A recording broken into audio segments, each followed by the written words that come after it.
things. Okay, so you suffered from all sorts of health complications when you were a kid and then a young adult. So that's very reminiscent of my daughter, by the way, as you know. Mm-hmm. And you started perusing the scientific literature. You had a little bit of background in that because of your preparation as a debater. Yeah.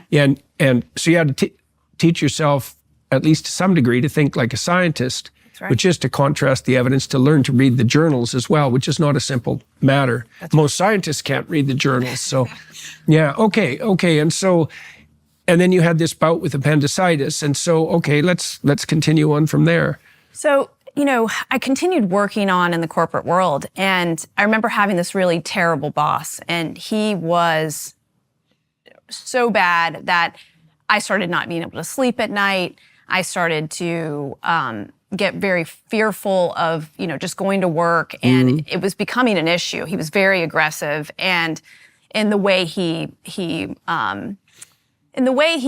not only managed his employees but treated me in general. It was very misogynistic, if you will, and so I started to feel like kind of this situation where I suddenly just stopped sleeping. So I went to the doctor, and I just remember this moment because I sat in her, she was my internist, and I sat on the table and I told her, I was like, I just can't sleep. I have a lot of stress at work. And she just asked me like kind of what's happening. And she goes, oh, okay, this is what you need. You need Ambien, you need Xanax, and you need starts with a C. It's an antidepressant. Starts with a C. I can't remember the name of it. But, and I said, wait a minute, like really? Like you want me to take these 3 drugs? And I was so trusting of my doctor and so trusting of the medical system that I took those drugs to get through that time period when she should have just been saying, hey, Vani, why don't you quit your job? You're 25 years old. Like, why don't you quit your job? Right? Why don't you go look for another job? You don't need to take this mistreatment from this dude because you're making a big paycheck. Like, go find another job, right? But this is kind of where I think the rubber meets the road for me when I was going through that period, because that's really where my... Cymbalta? Cymbalta. That's it. Thank you. I was like, it starts with a C. Cymbalta, yeah. And it was around that time where I said, I don't need to be on these drugs. They were, first of all, making me completely numb and crazy, right? I suddenly was laying on the couch all day, not doing anything, right? And it was that moment that I just said, these drugs aren't for me. I need to get off these drugs, but I don't know how to do it. I found a integrative psychiatrist that also practices acupuncture, and she helped me get off of it. And I started learning about natural foods, and I started learning about real food, and I started learning about food in a way that I had never known before, in terms of I started looking at ingredient labels of things that I had been eating most of my life, and I became horrified because I realized that they were man-made chemicals invented for one sole purpose, which was to improve the bottom line of the food industry, not improve my health. And so I was eating this like science experiment.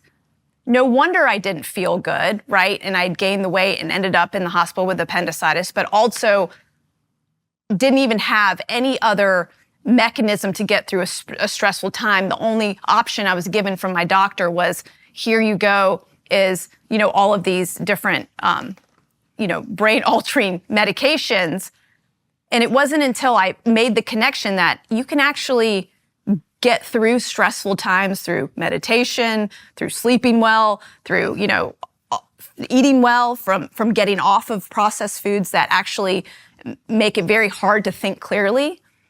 And as soon as I changed my diet from a processed food diet to a real food diet, things from earth, basic meats, cheeses, fruits, vegetables, nuts, and seeds. When I did that, everything changed. I lost all the weight. I went off 9 prescription drugs. I started to look completely different, to the point where my friends and my family around me couldn't believe the remarkable transformation, to the point where one of my aunts joked with one of my cousins, did she have some work done? Like, and How long did that take? It took a period of 2 to 3 years. Yeah, 2 to 3 years. And a lot of trial and error too. Yeah. Of, oh, I thought this was healthy and this isn't. You know, and there were so many time periods where, you know, I wouldn't eat a McDonald's hamburger anymore, but I'd go to Subway because it was quote unquote eat fresh, right? And then I found out Subway's bread had close to 50 ingredients, an ingredient in there called azodicarbonamide that you find in yoga mats and shoe rubber. And they don't use it in Singapore. It can be good if you prepare them properly. You know, they don't use it in Singapore and Europe and Australia and everywhere else, but they use it here in the United States. Like, what is this chemical doing in our bread? Oh, why do they do that? I mean, look, Europe is very overregulated, right? In many, many ways. And America is less so, and it's much more competitive. Right. And so excess regulation can really be a problem. And now I know that has to be differentiated, and I'm not taking issue with the case that you're making, but I'm also curious. It's like, if they're selling these products in Europe and in Canada, and they're free of, what would you say, chemicals that whose utility people have questioned elsewhere, why do they continue to do it in the US? Like, what difference does it make fundamentally? Fundamentally, for the food companies, it makes them more money because it's cheaper to use a chemical additive made from petroleum or coal tar or some other substance than to eat real food. And the reason why it's cheaper for them to do that is because it doesn't break down over time. So you think it's just a matter of economics? Yeah, it's economics because it allows them to keep that bread there longer at every Subway around the block, right? It allows them to have that uniformity of that product as well, which is what fast food tends to do, which is you want that same product every single time, and you want it to taste the same every single time, no matter who's making it. Right? Yes, well, and there's also utility in producing food that doesn't spoil as long as you don't poison it, because spoiled food is also poisonous. So it's not like this is simple. Like, I've had a lot of mixed feelings about all of this because, as you pointed out too, when your parents immigrated to the US, there was the immense advantage of free and abundant cheap and abundant calories. And that's not nothing. Like, not starving is a very good thing. Now, not starving and becoming obese and diabetic, well, that's not an optimal solution. And that's definitely happened too. I mean, I was shocked 25 years ago when I drove across the US, especially in the northern states, in the more rural areas. God, we'd go into towns and into little shops when we were driving across, where Tammy would be the smallest person by a lot, including the 9-year-olds. It was just unbelievable. And so I could tell at that point that something was off, and it's got much worse since then. But these problems are so complicated because it is necessary for the fast food companies to produce something approximating a uniform product and to work against spoilage. And there is the complex problem of overregulation that plagues the Europeans, that's for sure. But when I look at it, I try to look at the most important data first. So when I look at the climate change problem, for example, I think the planet is 20% greener than it was 20 years ago. That's this data point. All the other data points are this big. You just ignore them. It's like, no, semi-arid areas have got much greener. That's the end of the argument, as far as I'm concerned. And then with the health thing, it's like, well, everybody's fat and diabetic. Everybody, virtually. For example, this is a terrible thing. So, when they measure your blood sugar, they adjust the blood sugar norms by age. Yeah. Well, this is a terrible thing because it means that when you're 40 and you get your blood sugar tested, you're normal. But if you were 20, you'd be diabetic. So what does that mean? It means you're diabetic. Yeah. Right? Because you shouldn't age norm that particular measurement.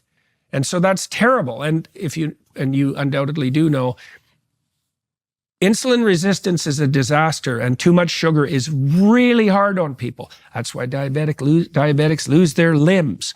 It's really bad. It's really hard on your brain. Yeah. And so this is definitely bad. And then, I came to all of this kicking and screaming to some degree because I always thought that people who were concerned about food, over-concerned about it, were neurotic and really needed to find something better to do. But when I saw the rising rates of diabetes and